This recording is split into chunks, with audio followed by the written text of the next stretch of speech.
요한복음 19장 28절에서 37절 말씀 교독하시겠습니다.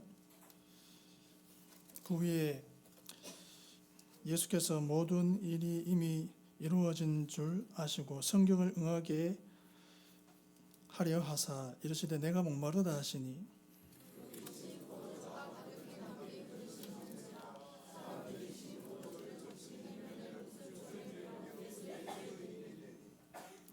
예수께서 신 포도주를 받으신 후에 이르시되 다 이루었다 하시고 머리를 숙이니 영혼이 떠나가시니라.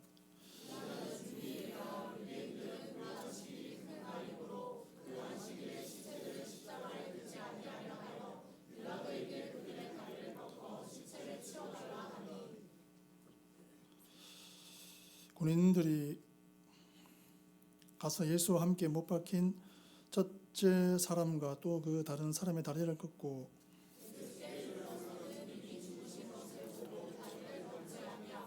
그중 한 군인이 창으로 옆구리를 찌르니 곧 피와 물이 나오더라.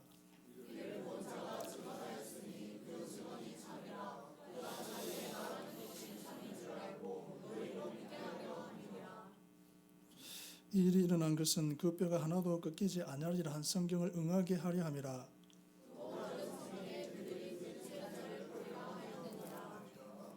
아멘.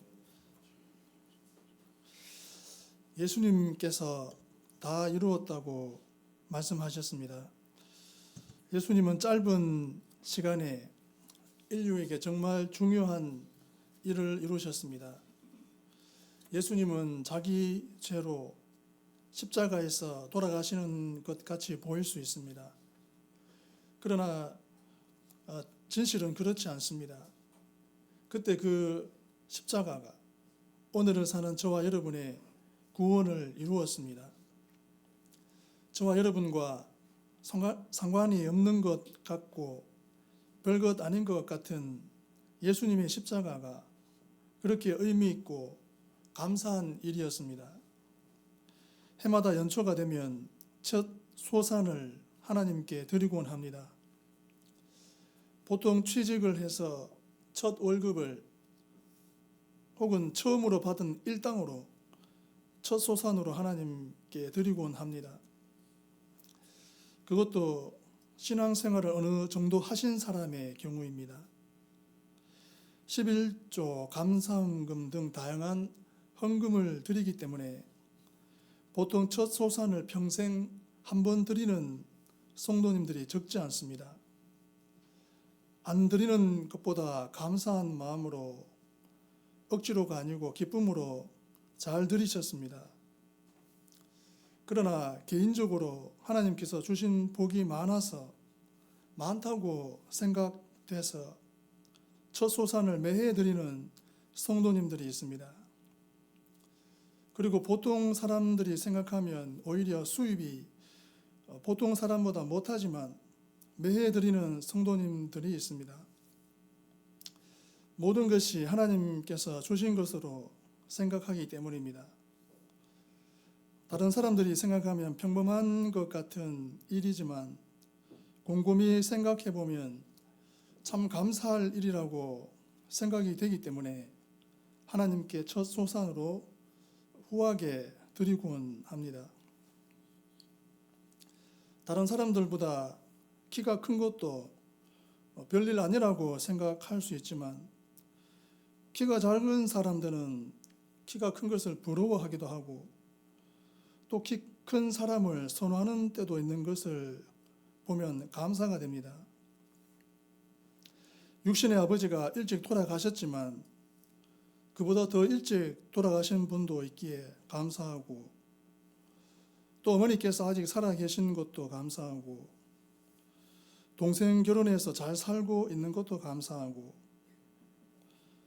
특별한 일이 아닌 것 같지만 그렇지 못한 사람들도 많기에 하나님께서 다른 사람들보다 더 후하게 주셨다고 생각이 되어서 보답하는 마음으로 하나님께 후하게 첫 소산을 매해 드리곤 합니다.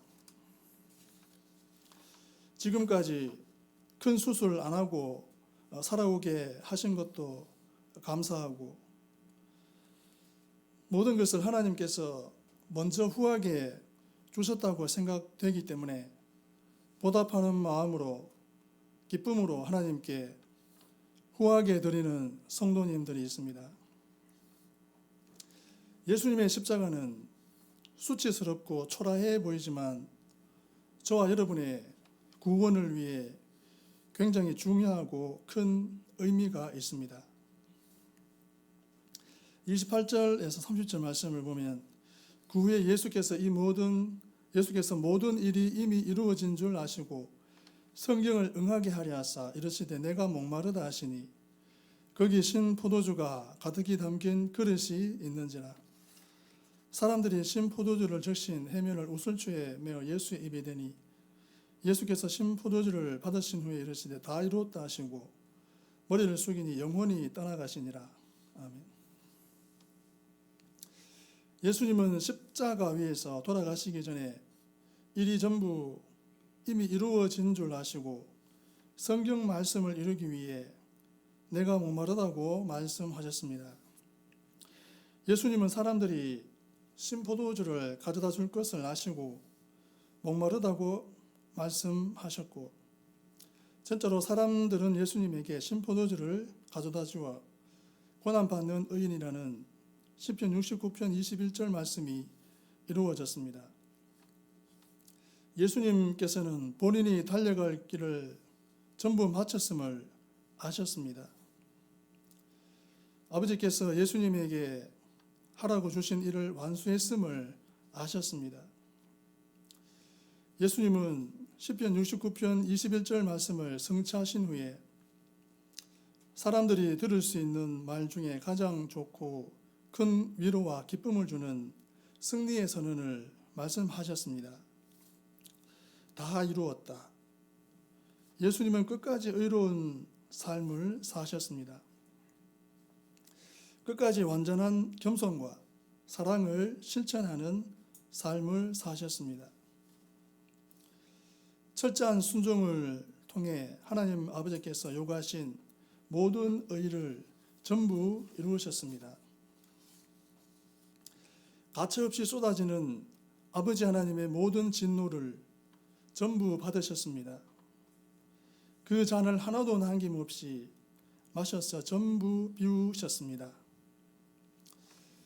인류의 죄에 대한 형벌을 전부 치르셨습니다. 자기 백성을 대신한 대속물이 해야 할 모든 일을 전부 하셨습니다. 헤아릴 수 없는 수많은 범죄를 저지른 각 사람을 위한 속죄를 완벽하게 이루어내셨습니다. 모든 흠과 점을 깨끗하게 하셨고 하나님 아버지의 진노를 제거하셨고 율법의 요구를 충족시키셨고 인류의 고통을 전부 짊어지셨고 구원을 이루셨고 사랑을 실천하셨고 진리를 굳게 세우셨고 아낌없이 자비를 베푸셨고 깨진 것을 고치셨고 악을 뽑아내셨고 사탄을 이기셨고 생명을 주겠다는 약속을 지키셨습니다. 다 이루셨습니다.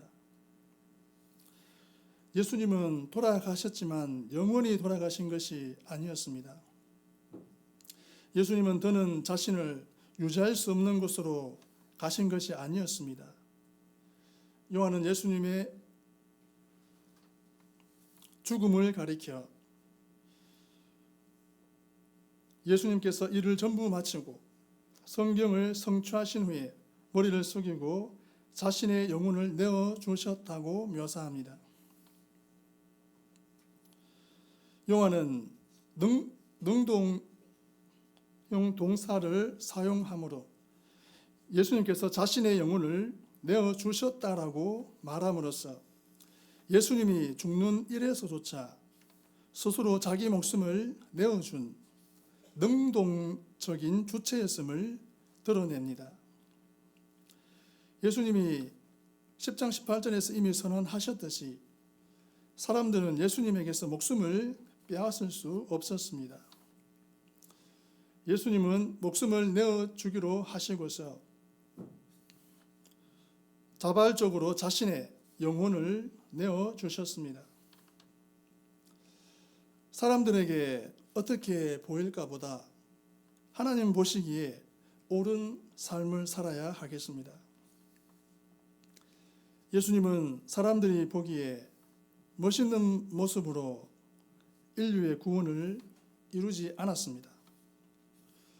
멋 추구하고 폼 추구하다 보면 본질을 놓칠 때가 있고 그러다가 결국 사명을 완수하지 못할 수 있습니다. 육신을 입고 오신 예수님은 화려한 일들도 다수 행하셨으나 십자가는 벌거벗은 모습으로 달리셨습니다.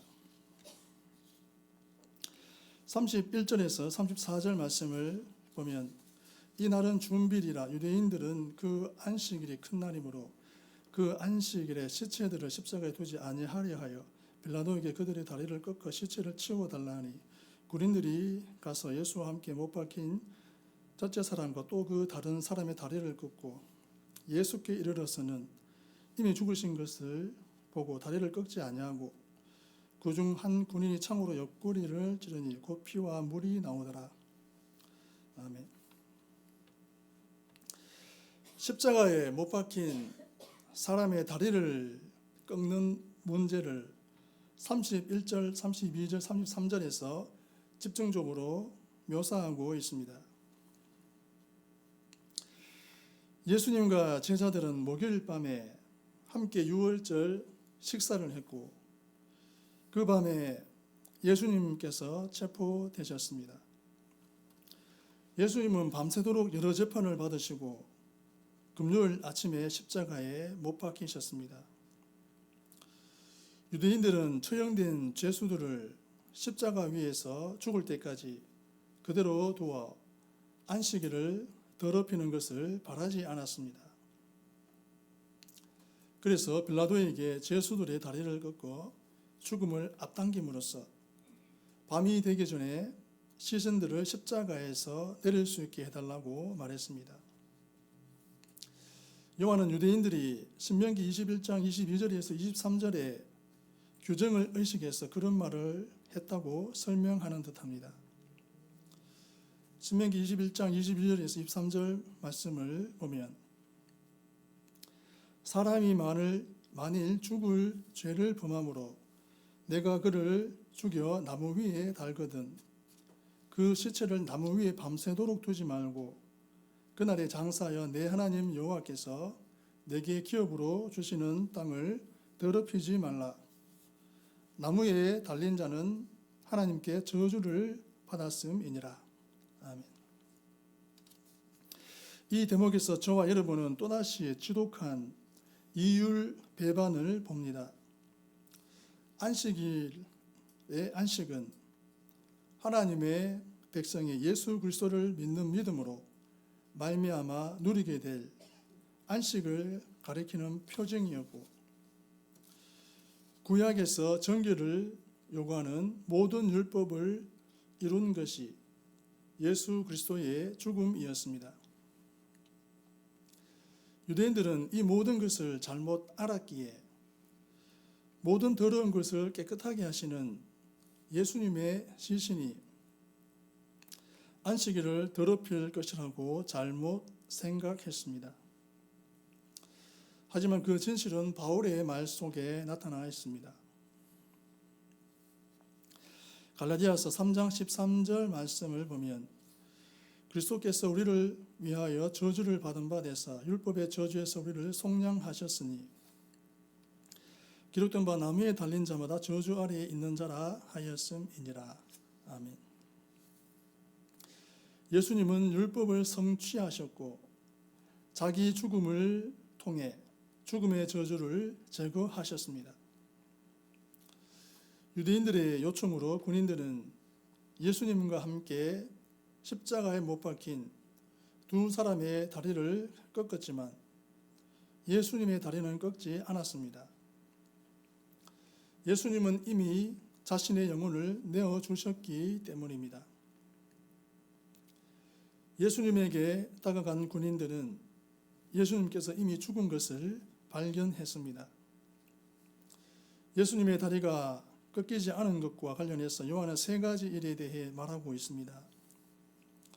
군인들이 예수님의 다리를 꺾는 대신에 한 일, 자신이 목격자로서 한 증언이 참되다는 단언, 예수님의 다리가 꺾이지 않은 것은 출애굽이라는 모형과 스가랴의 예언을 성취하는 것이었다는 설명입니다.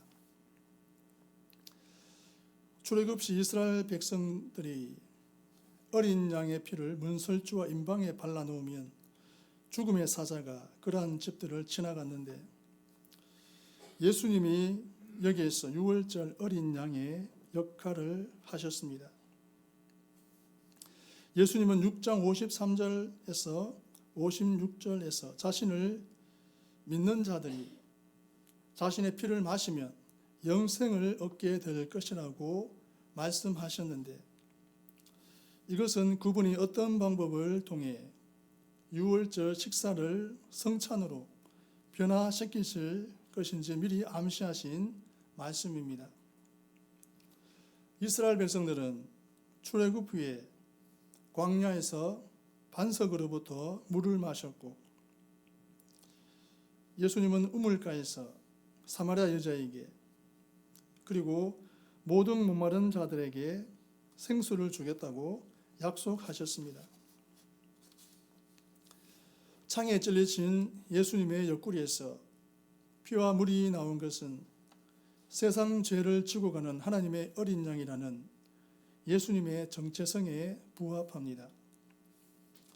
또한 예수님은 광야에서 물을 낸 반석의 성취로서 자기 백성이 순례의 길을 무사히 마칠 수 있도록 그들에게 물보다 더 나은 것, 곧 성령님을 주십니다. 구약의 선지자들과 시편 기자들은 새로운 출애굽과 포로 생활에서의 귀환을 예언했고 예수님은 그들이 예언한 것을 성취하셨습니다. 이사야 48장 21절 말씀을 보면 여호와께서 그들을 사망으로 통과하게 하게 하시던 때에 그들이 목마르지 아니하게 하시되 그들을 위하여 반석에서 물이 흘러나게 하시며 바위를 쪼개사 물이 솟아나게 하셨느니라. 아멘. 예수님은 하나님의 어린 양이시고 예수님이 죽으면서 흘리신 피는 예수님의 백성을 깨끗하게 해줍니다. 예수님은 반석이시고 목마른 자들은 반석이신 그분을 쳤을 때 그분에게서 흘러나오는 생수인 성령님을 받아 다시는 목마르지 않게 됩니다. 예수님은 부활이자 생명이시고 하나님의 백성은 죽음을 이기신 그분으로 말미암아 하나님이 주시는 풍성한 생명을 누리게 됩니다. 예수님은 많은 것을 주시기 위해 이 땅에 오셨습니다. 예수님에게는 주는 기쁨이 있었습니다. 받을 사랑만 계수하기보다 기쁨으로 자발적으로 줄 수 있는 것에 더 관심을 가져야 하겠습니다. 35절에서 37절 말씀을 보면 이를 본 자가 증언하였으니 그 증언이 참이라 그가 자기의 말하는 것이 참인 줄 알고 너희로 믿게 하려 함이니라. 이 일이 일어난 것은 그 뼈가 하나도 꺾이지 아니하리라 한 성경을 응하게 하려 함이라. 또 다른 성경에 그들이 그 찌른 자를 보리라 하였느니라. 아멘. 성경 기자들은 흔히 자신을 3인칭으로 지칭하는데 요한도 35절에 자신을 3인칭으로 지칭하는 가운데 자기가 직접 이 일들을 보았고 목격자로서 증언하고 있으므로 자신의 증언은 권위가 있다고 단언합니다.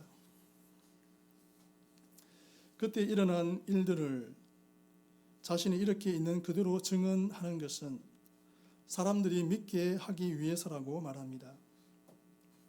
요한은 이 복음서의 저자로서 자신이 직접 목격한 일들을 증언하고 있으므로 이 복음서를 읽는 사람들은 그의 증언이 참되다는 것을 믿어야 한다고 말합니다.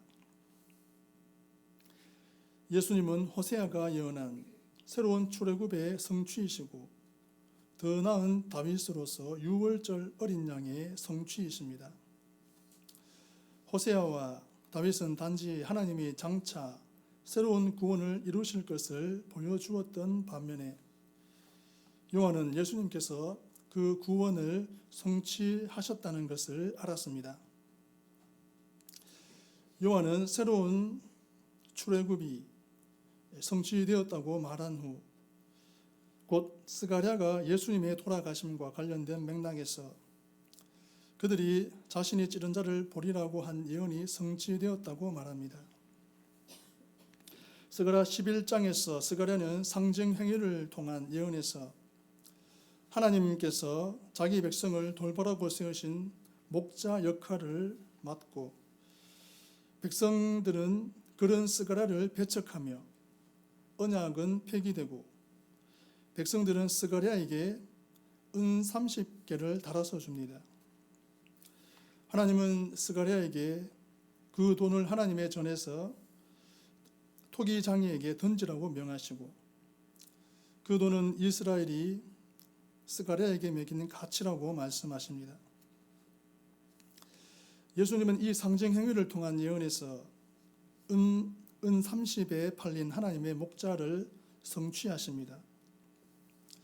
마태복음에서는 가룟 유다가 예수님을 팔고 받은 은 30은 결국 토기장이의 밭을 사는 데 사용됨으로써 예레미야의 예언이 성취되었다고 합니다. 그런 후에 스가랴 12장에서 스가랴는 모든 민족에 대한 심판을 선포하지만 다윗과 유다는 구원을 받게 될 것이라고 약속합니다.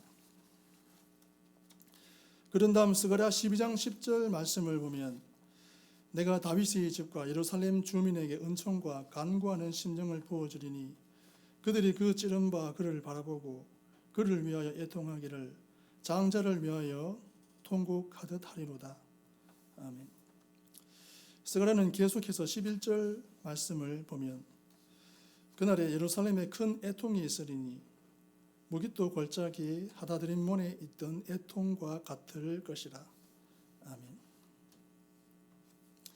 이것은 역대하 35장 22절에서 25절에서 말씀하는 사건들을 가리키는 것으로 보입니다. 거기에서 요시야는 무깃도에서 전사하고 선지자 예레미야의 주도 아래 이스라엘은 그의 죽음을 애도합니다. 스가랴는 장차 이 땅에서 하나님을 대표하는 이스라엘의 왕이 하나님의 원수들과 싸워 그들을 무찌르고 자기 백성을 구원한 후에 그 자신은 찔려서 죽고 백성들은 요시야 왕을 애도했던 것처럼 찔려서 죽은 그 왕을 애도하게 될 상황을 설명한 것으로 보입니다. 이 승리로 다윗 족속과 예루살렘 주민의 죄와 더러움을 씻어줄 셈이 열립니다. 요한은 스가랴 12장 10절을 인용함으로써 예수님을 다윗 가문에서 나와 하나님의 대표로서 모든 민족을 심판하고 자기 백성을 구원하고서 찔려 죽는 이스라엘의 왕으로 묘사합니다. 이 왕으로 말미암아 깨끗하게 하는 셈이 열리고 사람들은 장자를 잃고 애통해하는 것처럼 이 왕의 죽음을 애통하게 됩니다. 스가랴의 예언은 감정적인 정화를 가져다 줍니다. 사람들은 힘든 싸움 끝에 승리를 얻고 나서 그들을 이끌고 용맹하고 담대하게 싸워 전쟁을 승리로 이끈 전쟁 영웅을 찾습니다. 이 영웅은 다윗 가문의 자손이자 장자로서 보좌에 오르게 될 것이었습니다.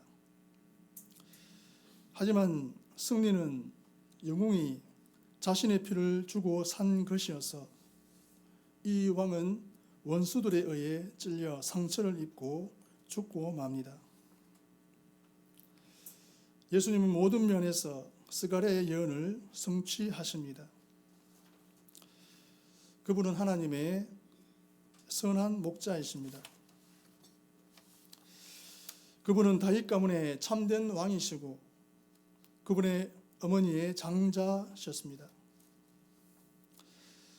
그분은 하나님의 전에서 토기 장애에게 던져진 30에 팔리셨습니다. 칼은 하나님 다음 자리에 계신 분을 겨냥했고 목자는 쓰러졌습니다. 양들은 흩어졌고 목자는 찔리셨습니다. 그들은 그분을 바라보았습니다. 예수님의 삶을 통하여 성경 말씀은 반드시 이루어진다는 것을 알 수 있습니다.